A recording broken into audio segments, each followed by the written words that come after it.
नमस्कार प्रेक्षकांनो. कमळी या मालिकेच्या आजच्या भागामध्ये आपण जबरदस्त आणि धमाकेदार ट्विस्ट पाहणार आहोत. प्रेक्षकांनो, आता कमळी मालिकेचा इतका जबरदस्त आणि भयानक असा लेटेस्ट प्रोमो आलेला आहे ना, तो ऐकून तुम्हीसुद्धा थोडं काही ना काही मालिकेमध्ये चांगलं होण्याचा आनंद घेऊ शकता. हो, आता चक्क कमळीला असं वाटते की तिची आई मेलेली आहे, म्हणजे मृत झालेली आहे.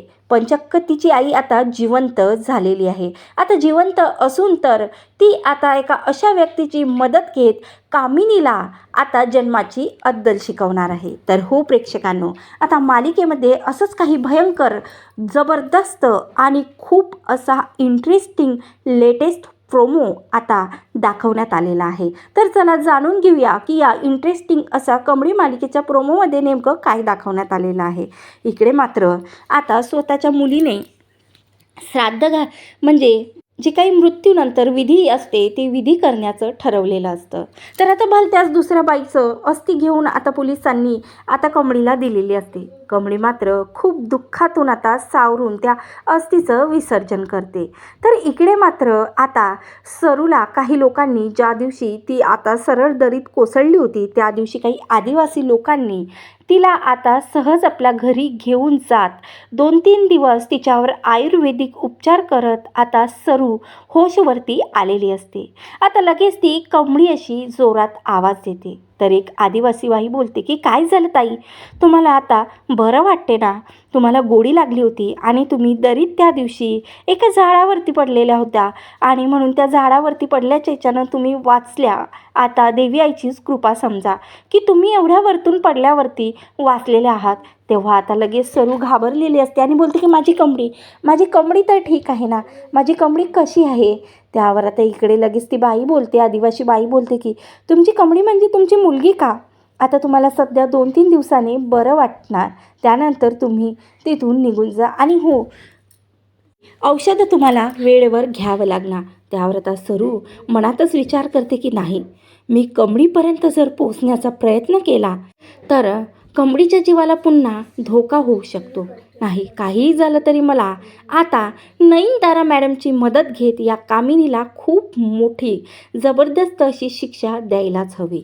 त्यावर आता इकडे सरू स्वतःचा चेहरा झाकत आता त्या आदिवासी लोकांनी ज्यांनी तिला वाचवलेला आहे आता त्यांना धन्यवाद बोलून सरळ मुंबई गाठते. आता मुंबईमध्ये गेल्यावर तिला सतत एकच चिंता असते, ती म्हणजे कमळीची, की कमळी कशी असणार, कमळी ठीक तर असणार ना? पण आता तिला असं वाटते की माझी ही खबर जेव्हा बंड्यांनी आता ऋषीला पोचवली असणार तेव्हा ऋषी नक्कीच कमळीकडे असणार. आता तेव्हा मात्र इकडे आता ऋषी कमळीसोबत असल्यावर मला काहीही काळजी करण्याचं कारण नाही असं ती मनाला स्वतःला समजावते आणि सरळ ती जाते मुंबईला, ती म्हणजे आता नयनताराच्या घरी. आता नयनताराच्या घरी गेली तेव्हाच आता नयनतारा आणि इकडे मात्र रोहित बसलेले असतात. आता रोहितने सांगितलं असतं नयनताराला की साधना मावशी या जगात नाही आहेत, आता त्या वारल्यात. तेव्हा इकडे कुठे ना कुठं इकडे नयनतारा बोलते की काय बोलतेस तू? नाही, असं नाही होऊ शकत. अरे खूप चांगली बाई होती ती आणि मी पण तिला काही पण बोलून गेली. अरे हे कसं झालं? आणि कोण बरं साधनाचा आणि कमळीचा दुश्मन असू शकते की ज्या कारणाने तिला गोळी झाडलेली आहे, गोळी मारलेली आहे? त्यावर रोहित बोलते की आई मला याबद्दल काहीही माहिती नाही. राधिका बोलत होती ऋषीसोबत म्हणून मी एवढं ऐकलं आणि तुला सांगितलं. तेवढ्यातच आता बेल वाजते, डोअर बेल वाजते आणि लगेच आता नयनतारा स्वतः दरवाजा उघडण्यासाठी जाते तर समोर बघते साधना. तेव्हा आता इकडे साधनाचा राग न करता आता अशी मृत झालेली साधना अचानक नयनताराच्या घरी आलेली बघून मात्र आता नयनतारा तिला प्रेमाने विचारते की काय झालं साधनाताई, आणि तुम्हाला एवढं लागलेलं आहात, तुम्ही एवढ्या जखमी अवस्थेत आहात, तुम्ही हॉस्पिटलमध्ये न जाता माझ्या इथं कशाला आलं? काय झालं? काही मोठा प्रॉब्लेम आहे का?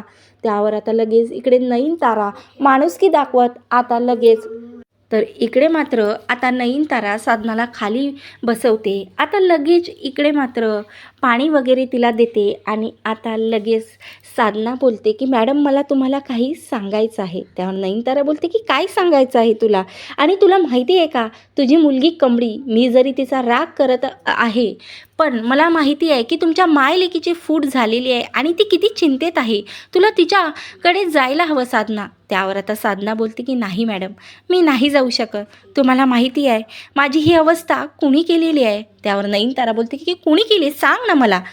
त्यावर आता ती बोलते की कामिनीने. त्यावर आता इकडे नयनतारा बोलते की अगं कामिनी, मला माहिती आहे की कमळीचा राग करते, पण कामिनी तुझ्यावर कशाला गोळीबार करणार.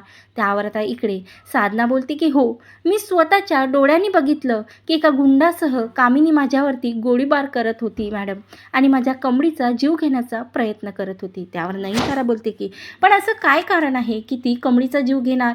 त्यावर इकडे सरू सांगते की मॅडम, मी सरोजा नाही आहे. आजपर्यंत मी कमळीपासून एक सत्य लपवून ठेवलं, आणि त्या दिवशी गडावरती मी तिला एकच सत्य सांगणार होते, ते म्हणजे तिच्या वडिलाचं नाव. आणि ते सांगण्याच्या अगोदर मला गोळी मारलेली आहे कामिनीने, कारण तिचे वडील दुसरे तिसरे कोणी नसून राजन महाजन आहेत. त्यावर आता लगेच नयनतारा जागेवरच शॉक होत उभी राहते आणि बोलते की तू अन्नपूर्णा आजीची सून आहे असं तुला म्हणायचं आहे का. त्यावर इकडे आता लगेच साधना बोलते की हो मॅडम, मीच गौरी आहे, आणि 18 वर्षापूर्वी बाबांवर जो हल्ला झालेला आहे तो फक्त कामिनीने केलेला आहे. आता मी जर त्यांच्याकडे गेले तर मला असं वाटते की आईबाबाच्या जीवालासुद्धा धोका होऊ शकते, आणि कमळीच्यासुद्धा. म्हणून माझ्या मनात एकच व्यक्ती आली, ती म्हणजे तुम्ही. मी हात जोडते नयनतारा मॅडम, माझी मदत करा, आणि या कामिनीला तिची कर्माची फळं मिळवून देण्यासाठी माझी मदत करा. तेव्हा आता लगेच तिच्या खांद्यावर आता नयनतारा हात ठेवत बोलते की आता तुझ्या केसालासुद्धा धक्का ती कामिनी लावू शकणार नाही. आताच्या आता तू माझ्यासोबत चल.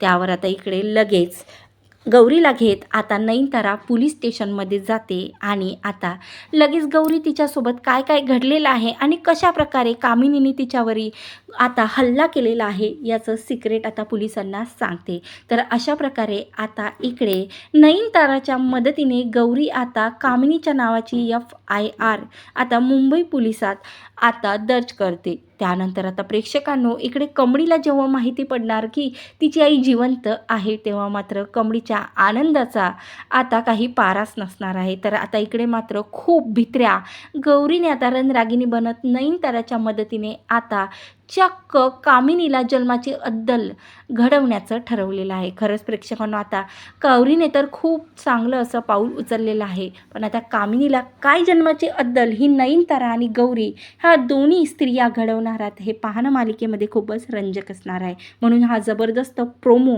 खूपच इंटरेस्टिंग असा मला आवडलेला आहे. तुम्हाला कसा वाटला हा प्रोमो नक्की कॉमेंट्स करून सांगा, आणि व्हिडिओ आवडल्यास लाईक आणि सबस्क्राईब करा. धन्यवाद. जय गजानन माऊली.